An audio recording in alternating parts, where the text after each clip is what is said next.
Ladies and gents, welcome to the show. Today we have an absolute powerhouse, and I use that word effectively. She's running Powerhouse AI, which is a community for entrepreneurs to help build AI followings with AI tech and bridging the gap between humans and technology. She's also a speaker. She is sought after all around the world. She is an entrepreneur and a leader. She's speaking to thousands of people across multiple platforms, and she has her start all the way back in advertising, now running AI companies with Bot Leads AI. She's also licensed the Ideal Client Handbook, which is an incredible AI technology helping people understand their audiences, and of course the Powerhouse AI brand. As I mentioned, she is an incredible leader in the AI space, in the coaching and entrepreneurial space, and it really gives me great pleasure to welcome Amy Yamada. Amy, thank you so much for joining us.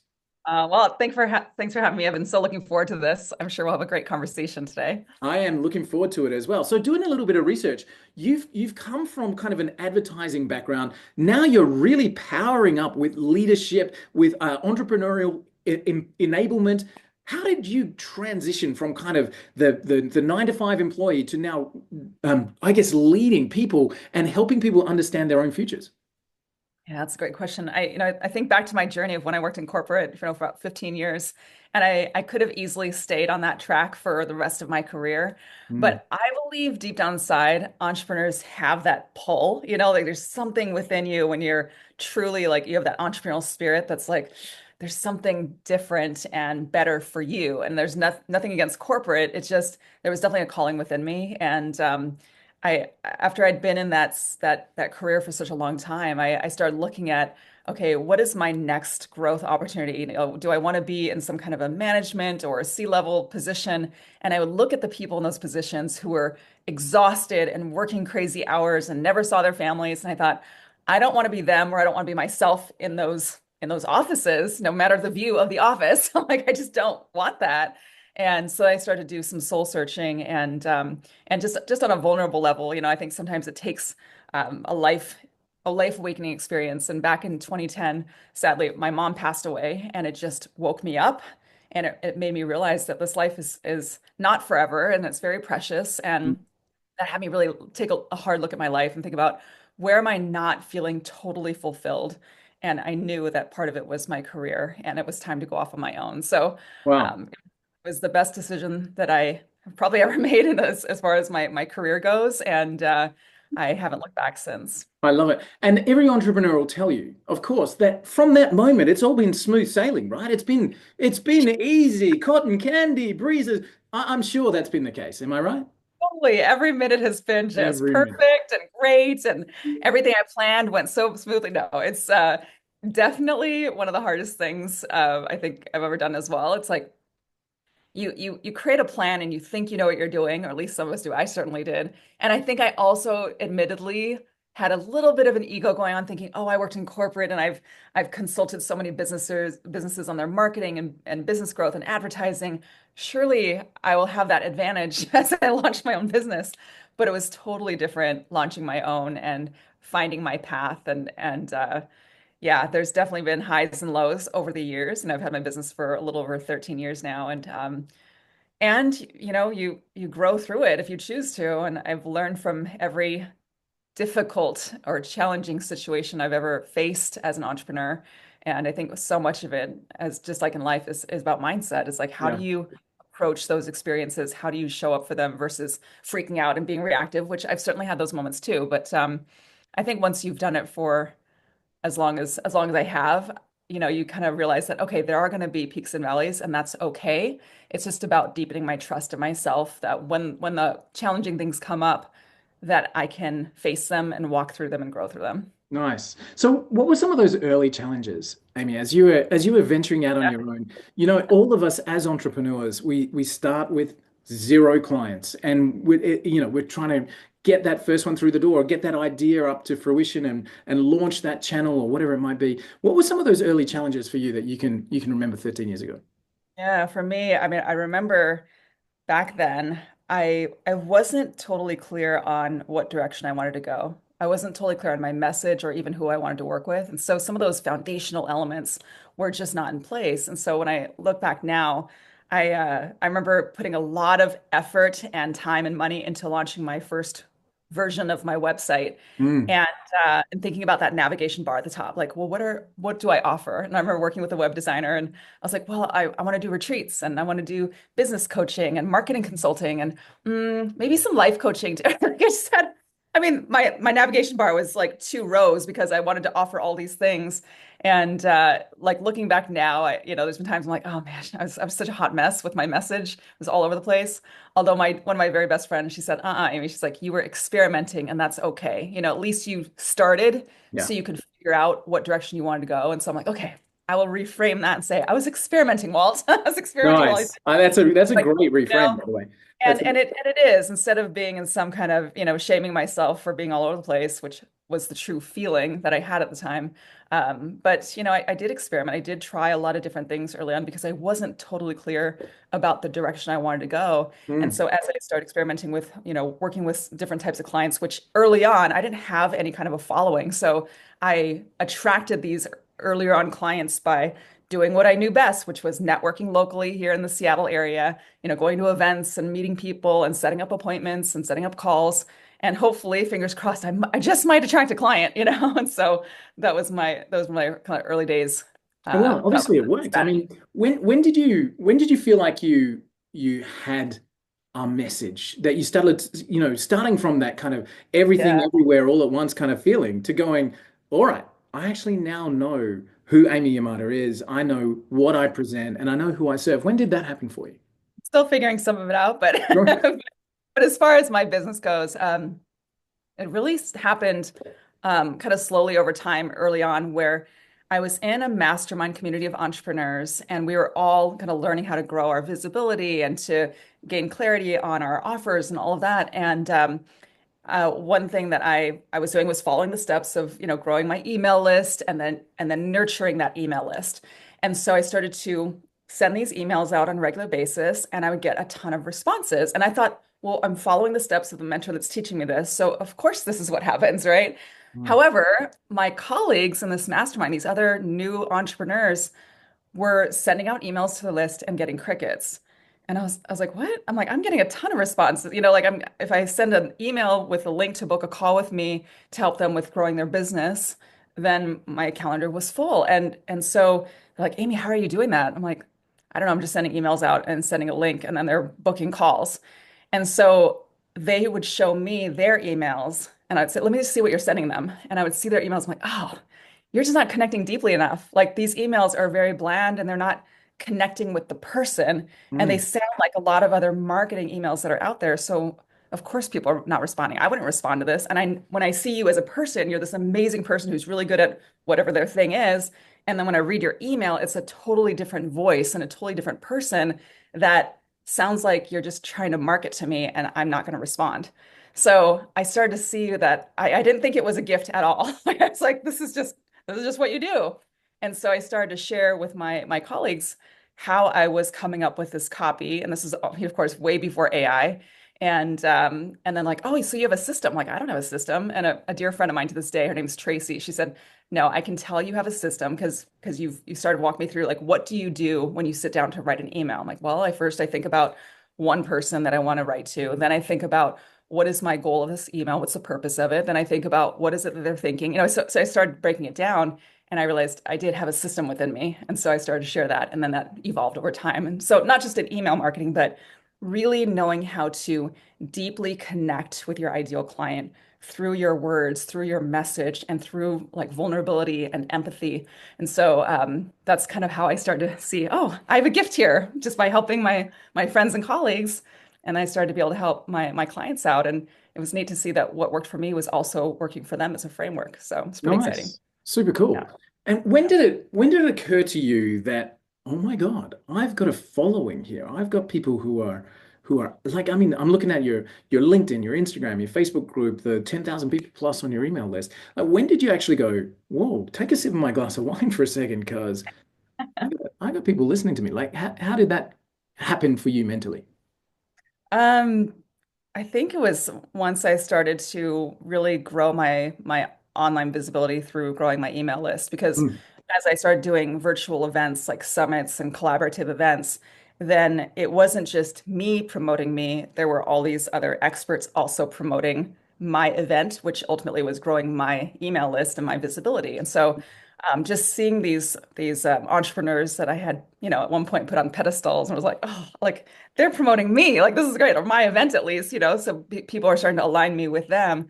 And so I think once I started to grow my email list and grow my following, and started to get those responses from the emails, I'm like, oh, people actually care about what I have to say. And then I realized it's actually not about me, it's about them seeing that I can help them, right? That Mm. was definitely another shift, was like, I want them to hear my voice, my message. It's like, well, yes, that's important, but what's most important is that I'm speaking their language and helping them, because they're not going to be interested if there's nothing in it for them. They don't know Yeah. who I am.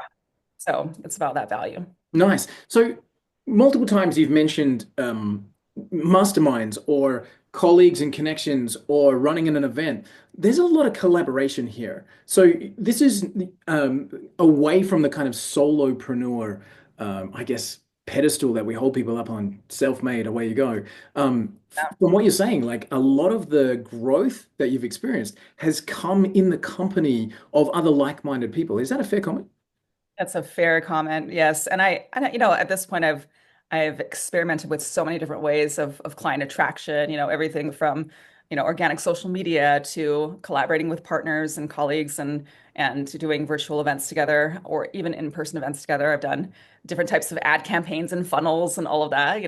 There was one year where I spent so much time and money on, Facebook ads and Instagram ads, and those can be effective too. But I also found that the way that lit me up the most for client attraction has been through collaborations. Mm. And it's a reflection of, I think, who I am and my passion for people and building relationships. And so, and I'm not saying that that's the best way, that's just the best way for me. And so with entrepreneurs, I always tell them, anytime there's a business coach who says, you have to do it this one way, I'm like, I call BS on that, because you can look at a lot of successful entrepreneurs and their paths are also different. And so I am always coaching my clients and saying, let's choose the most aligned path, because that's the one that you're energetically going to be most enrolled in doing versus the thing that you hate. And for me, it's collaboration. For me, it's speaking, it's connecting, it's connecting live with an audience. And so once I discovered that, I realized, gosh, authenticity is everything. If I'm not aligned with a strategy, which I've certainly done in the past, then I'll probably sabotage it somehow, even if it's subconscious. So I Mm. just think find the aligned path. Don't get caught up in what everybody else is doing, or there might even be someone that you really admire, but their strategy or path doesn't align with you, then don't do it. If you hate being on camera, then don't be on camera, right? If you hate speaking live on stages, don't do that. But if you love it, go all in on it and have fun with it and do what aligns with you. Nice. You used a word there, which is something that comes up a lot when we're talking to influencers and people with those tribes, and that's the word authentic. As you're creating content across the different platforms that you have, are you aware of the message that you're talking about, or is it intrinsic? Are you just sharing what's inside of you, or are you approaching everything with a purpose? It's actually a combination of the two. I mean, I Mm. I definitely love having an intuitive approach to my marketing, and at the same time, I'm fascinated by studying other people, like even just in life. And so, when I'm a consistent student of my ideal client, which has evolved over the years, then I like to really go deep on who is this person, and what are they about? What lights them up? What do they want? What do they struggle with? And how can I best speak to that person?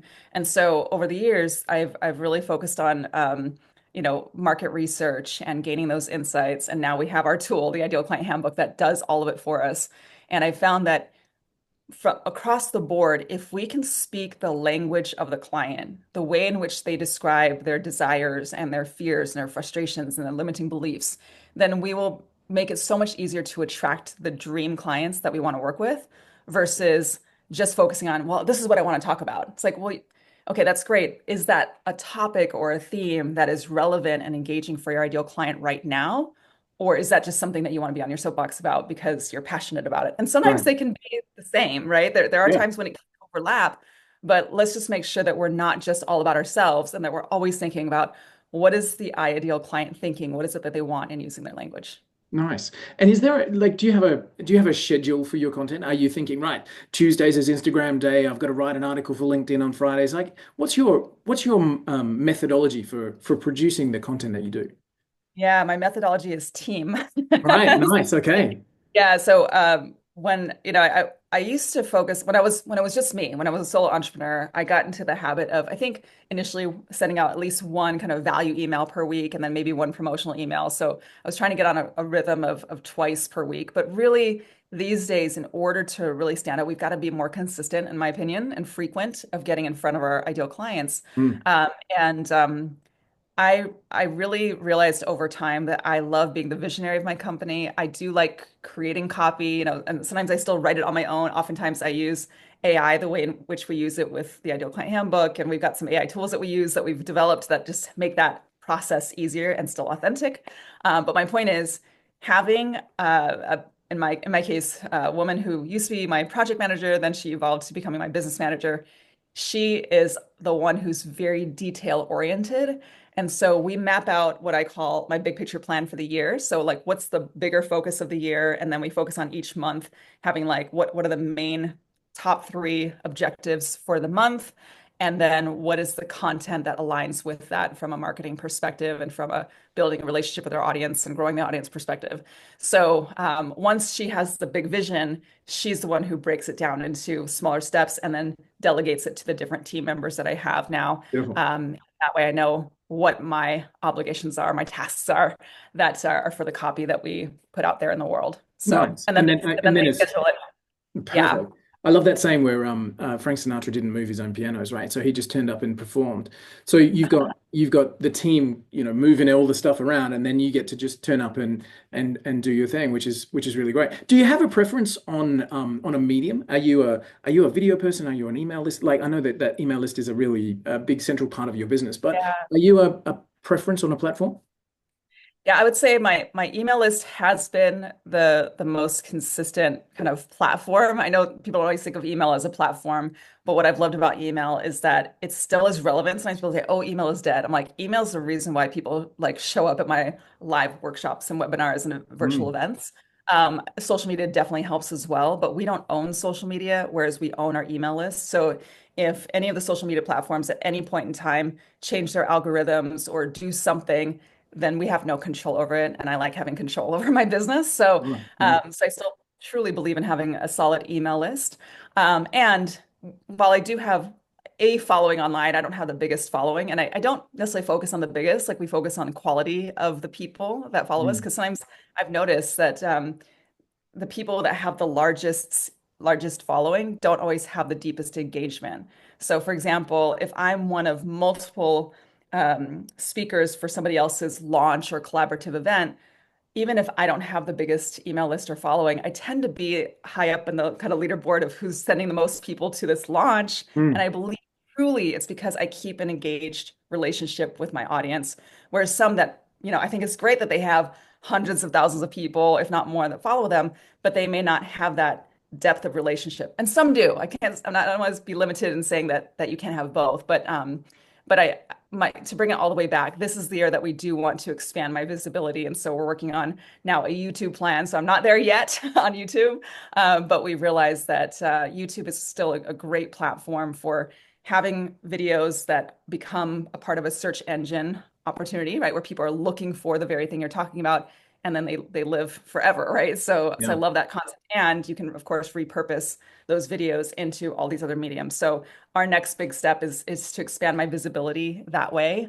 And but my if I were to say my favorite platform, it's it's live stages. It's like either Nice. in-person live stages or live virtual kind of stages, Hmm. because I love connecting with a live audience and pouring value into them and having that collective energy. It's my favorite. Perfect. I love it. I think it from a business point of view, you mentioned there that it's better to have that engagement of a few than the I guess noise of many, being able to connect that. Do you ever find you were saying that you're not in the big numbers there with the different platforms. I disagree. You've got a serious following there. Do you ever find the feedback overwhelming? How do you deal with thousands of people that are hearing your message and feeding back to you. Is that again something that you deal with personally? Do you delegate that out to the team? How do you handle that? I delegate that out. I mean, I used to have everything on my shoulders, and I used to think, oh, well, I can't hire somebody because I don't have the budget for it. And then the first time I brought on a virtual assistant, I remember this. Her name was Susan, and I hired Susan for a $500 contract. I scraped together $500, and I was like, okay, can you help me coordinate and produce this virtual event? And so I'll do certain things, you'll do certain things just to see what it was like to delegate things off my list and have somebody else take care of it. And it was my kind of just taking that first step into hiring a team member, and it worked out so well. She ended up working for me for about 10 years, and Mm, before she was ready for another thing, but we're still friends to this day.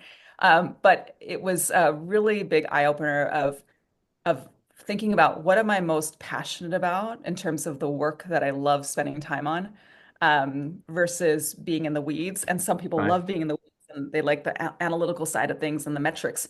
So yeah, so I delegate a lot out so I can keep my energy focused and high on what it is that I like working on. So Nice.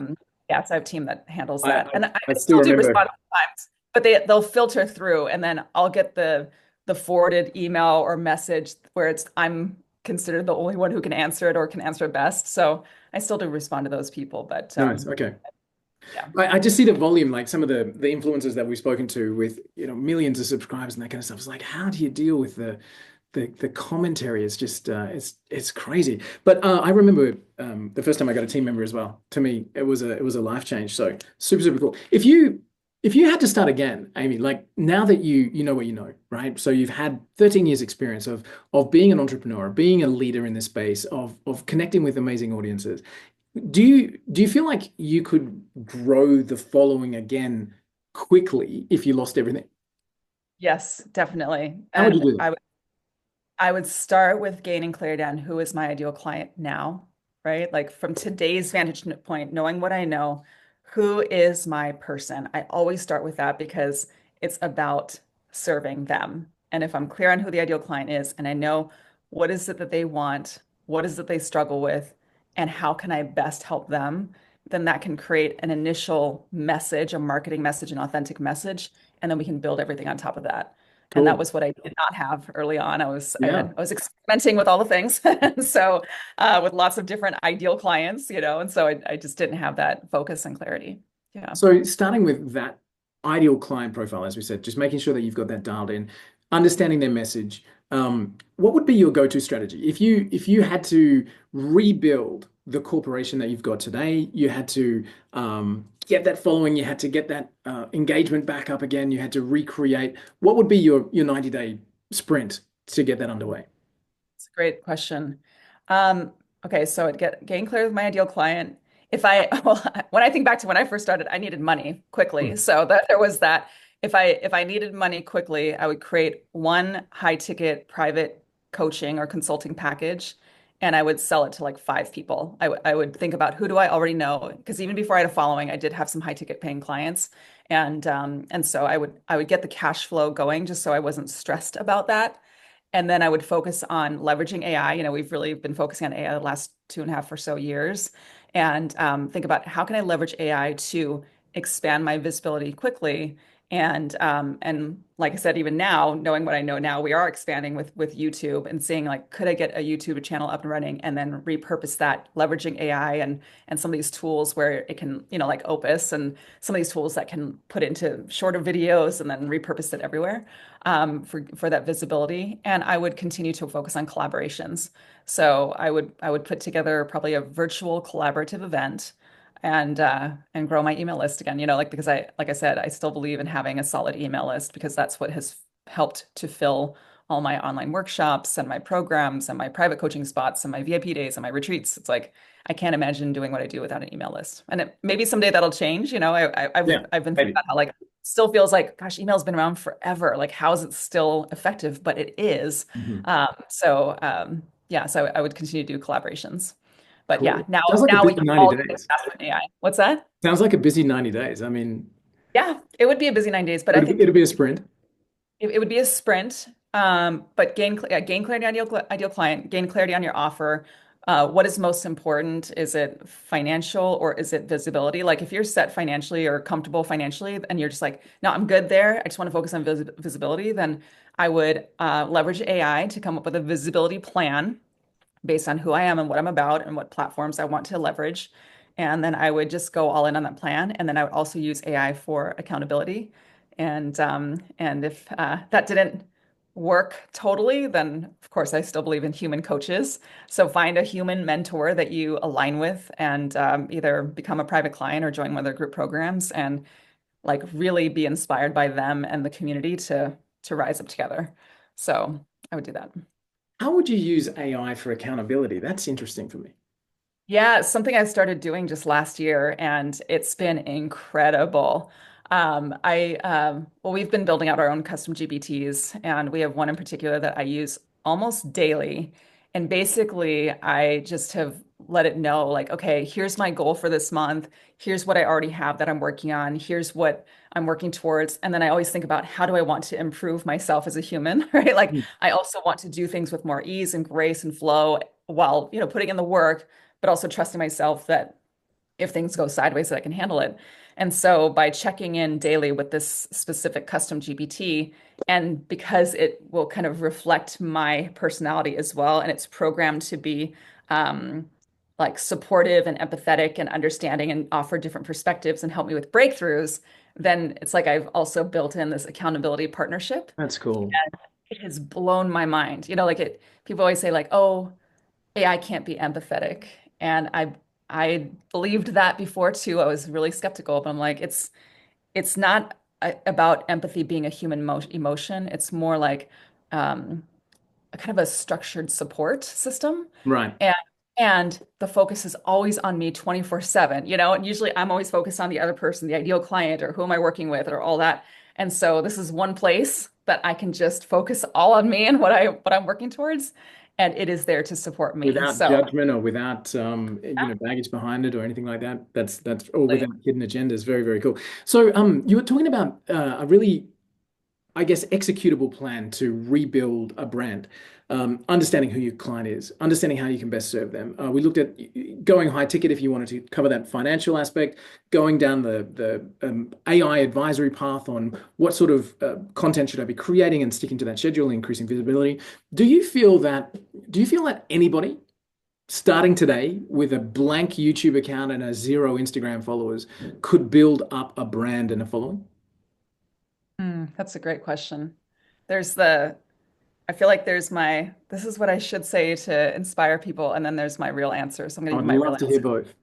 Yeah, I'll give both. Okay, the first answer would be like, if you believe in yourself, you can do anything. I do believe that in my heart. I really do. And so if you just are like, hey, I've got a vision and I'm gonna go all in, then I do believe that everyone can do it. And then there's my kind of deeper answer to that, which is it's not for everyone. Like only because I've worked with so many entrepreneurs at this point, Mm, and there have been times when I've worked with an entrepreneur who is just like, I just want to do the thing that I love doing, but all this marketing and sales and putting myself out there, I don't want to do that.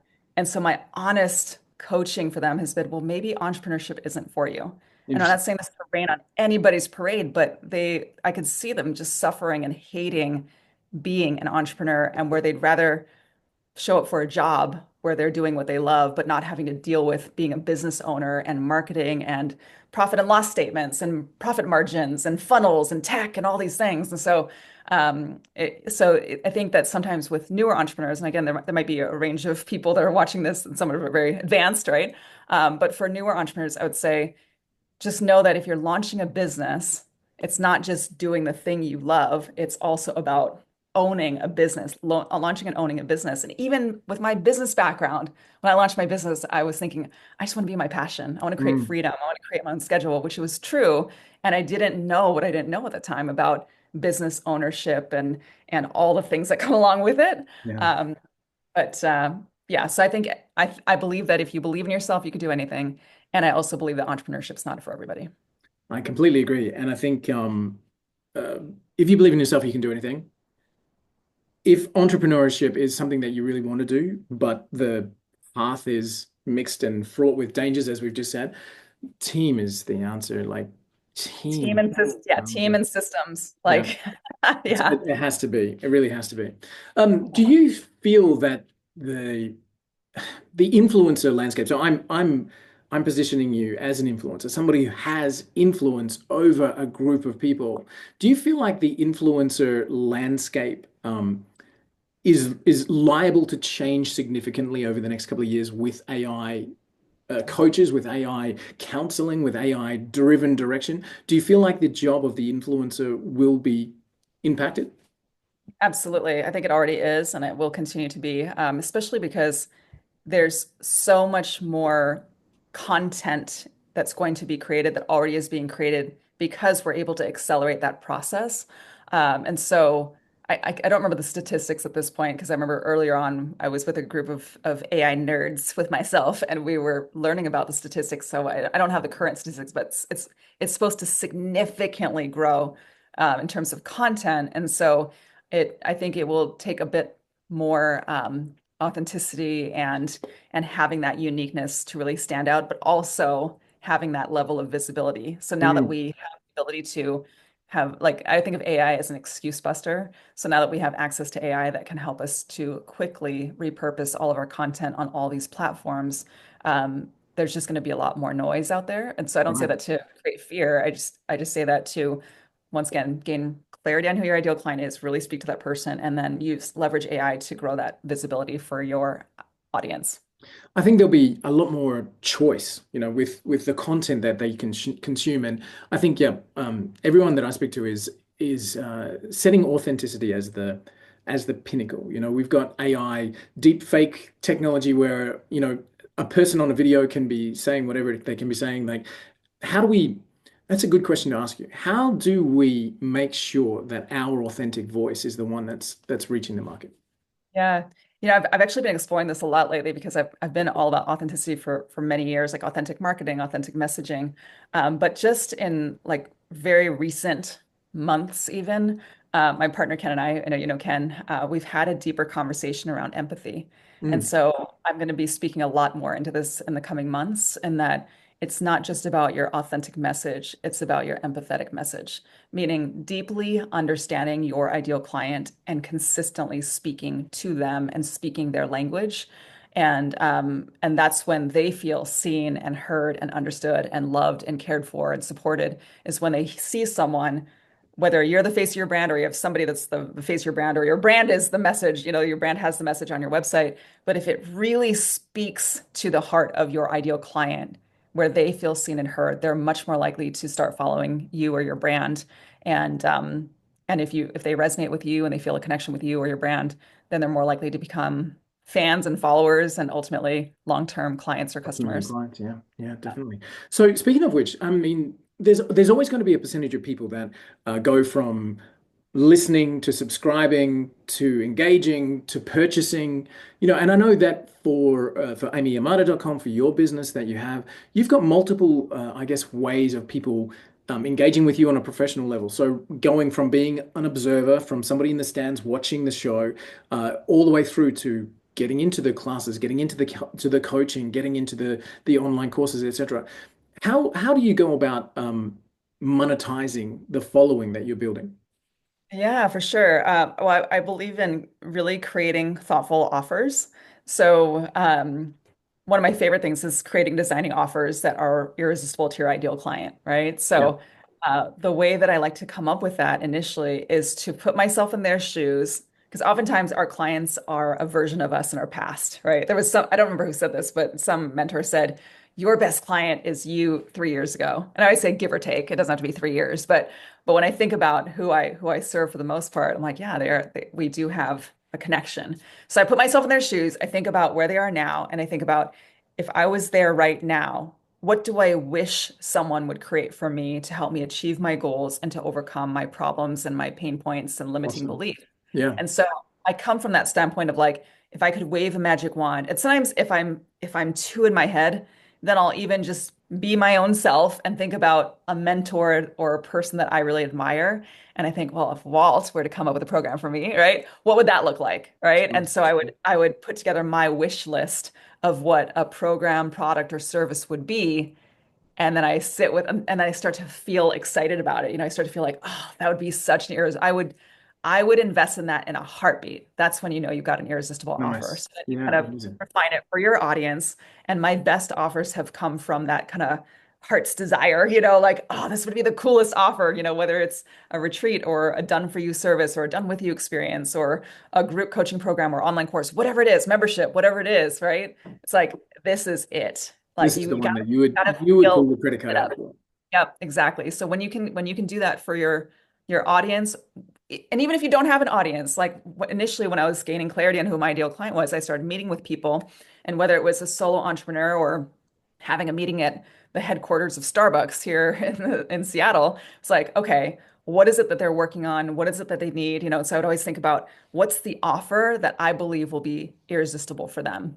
So I'd Amazing. put an outline of that. And that's how I'd start to monetize. And then over time, of course, you grow your list and then you can nurture them. Now, what I like to do is invite my audience to a workshop. I do at least one workshop per month, if not more. And when I say workshop, that could be workshop, webinar, masterclass. I know we all use different terms, Mm. but I invite people to a workshop that I host on Zoom. I pour value into them. And then I make an offer and I have a link where they can step into the offer. Usually it's 3 months in our Powerhouse AI community, and then they continue on beyond that if they choose to. And then we do some Q&A. So I believe in being non-salesy and non-pitchy, but really being generous first and providing value and then making an offer. So And I those are think some that's ways. why you've got the following that you have, because like if we follow that journey that you've consistently built over the last 13 years, it's understanding who the people are out there. I love that your ideal customer is you 3 years ago, 5 years ago, where it's you, at a previous point, because that gives you the understanding of what would have been great for me back then is this. So seeing that evolution for you of creating that desirable next step for the ideal audience, I can see that just resonating over the years of what you've built there. And of course, now with the Powerhouse AI community, I think you've got thousands of people in there now. Just So not in Powerhouse AI. I've got thousands of people, on my email list. Powerhouse AI, we actually just did this is a newer community. So we did cool. a soft launch for that in the fall, and it is quite intimate right now because we really want to just focus on those who are really serious about integrating AI into their business in a Right. very like empathetic, aligned, authentic way. Nice. Are they So yeah. feeding you ideas as well? Are you walking Oh out and going, yeah. oh my God, I didn't even know that was Yeah, possible? it really does have the spirit of a true mastermind, and the people in there they're just salt of the earth. They're just great That's people. cool. And so we're That's sharing with one another what we're working on. We're facilitating it. And Yeah, right now it is in more intimate groups. So we've got that. We've got our ideal client head of products that we have been selling to both our audience, and now we also license that product into other companies and communities.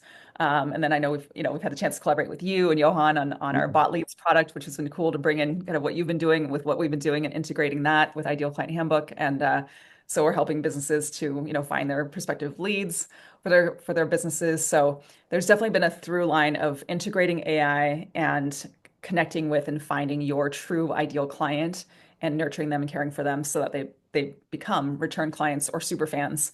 And that way you have a great reputation. Well, I'm always looking for sound bites, and I think that was just it. Like that's the formula. Identifying the client, helping them understand, connecting with your ideal profile, like your ideal client, and delivering that great value for them. So, Amy, that formula, I think you've got that dialed in, which is, again, clear to see. Where will we see you grow over the next sort of 12 months? You were saying getting more exposure as to who you are, getting onto more platforms. What Yeah. will we see in your space? Yeah, we're still kind of in the infant stages of gaining clarity on the vision of the YouTube platform initially, because I know that once we have that, then everything else will be repurposed from that. But